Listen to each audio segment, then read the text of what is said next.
Hello guys, বরাবরের মতন আবারও আপনার কাছে আরও একটি ভিডিও নিয়ে আসলাম। তো আজকের ভিডিওটি হলো নাভি রেফারেল প্রোগ্রাম। নাভি রেফারেল প্রোগ্রাম যেটা আছে সেটা আপনারা সবাই জানেন যে রেফারেল প্রোগ্রাম কিন্তু সিস্টেম এখন উঠে গেছে।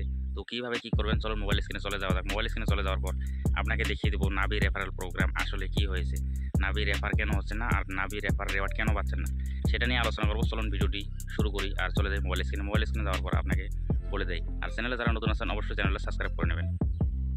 সো গাইস, সর্বপ্রথম আমরা মোবাইল স্ক্রিনে চলে আসলাম। মোবাইল স্ক্রিনে চলে আসার পর সর্বপ্রথম আমরা নাভি অ্যাপ্লিকেশনটা ওপেন করব। দেন ওপেন করার পর এদিকে দেখতে বা দিকে উপরে দেখতে পাবেন প্রোফাইল করবেন। প্রোফাইলে ক্লিক করার পর দেখতে পাচ্ছেন এখানে কিন্তু রেফারের কোনো সিস্টেম নাই যে আপনি লিঙ্ক দেবেন, সেই লিঙ্ক দেওয়ার কোনো সিস্টেম নাই। সেই সিস্টেমটা কীভাবে নিয়ে আসবেন তো সেটা নিয়ে আজকে আলোচনা করব। ভিডিওটি কন্টিনিউ দেখতে থাকবেন। তো এখান থেকে আপনি আরেকটাভাবে আর্নিং করতে পারেন, সেটা হলো আপনার নাভি কয়েন। যখন আপনি ট্রানজ্যাকশন করবেন, ট্রানজ্যাকশন করার পর কিন্তু নাভি কয়েন দিয়ে দিবে। এখানে দেখতে পারেন আমি কিন্তু অনেক নাভি কয়েন লুটে নিয়েছি, আপনারাও নিতে পারেন।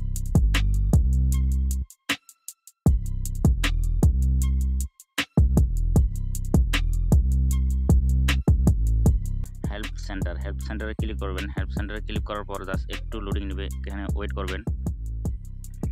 তো লোডিং নেওয়ার পর এই ধরনের ইন্টারফেস আসবে। এখানে দেখতে পাচ্ছেন আপনি এক নম্বরে আছে লোন, তারপর home loan, help insurance, mutual fund, digital gold, referral and reward. এখানে ক্লিক করবেন। রেফারেল অ্যান্ড রেওয়ার্ডে ক্লিক করার পর এখানে কিন্তু আপনার রেফারেল প্রোগ্রামটা নেই। তো রেফারেল প্রোগ্রামটা কী জন্য নেই, সেখান থেকে আপনি কিন্তু এখানে কোম্পানির সাথে SMS করতে পারেন। দেখেন সেটস ইউএস, এখানে ক্লিক করার পর কিন্তু এখানে কোন রিলেটেড আপনার কোর্সিন, যেমন নাভি রেওয়ার্ড, তো এখানে আপনি কোর্সিন করতে পারেন। সেট করলে কিন্তু আপনাকে এখানে অ্যান্সার দিয়ে দিবে। আর আপনাদের সুবিধার জন্য আমি নাভির যে হেল্প সেন্টার মোবাইল নাম্বার আছে সেটা স্ক্রিনে দিয়ে দেবো, আপনার সেখান থেকে কল করে জানতে পারেন রেফারেল প্রোগ্রামটা কেন দিচ্ছে না। তো দেখতে পারতেছেন আপনারা, এটা কিন্তু নাভি হেল্প সেন্টার মোবাইল নাম্বার। এখানে কল করে কিন্তু আপনারা জানতে পারেন আসলে কি হয়েছে, কি কারণে দিতেছে না।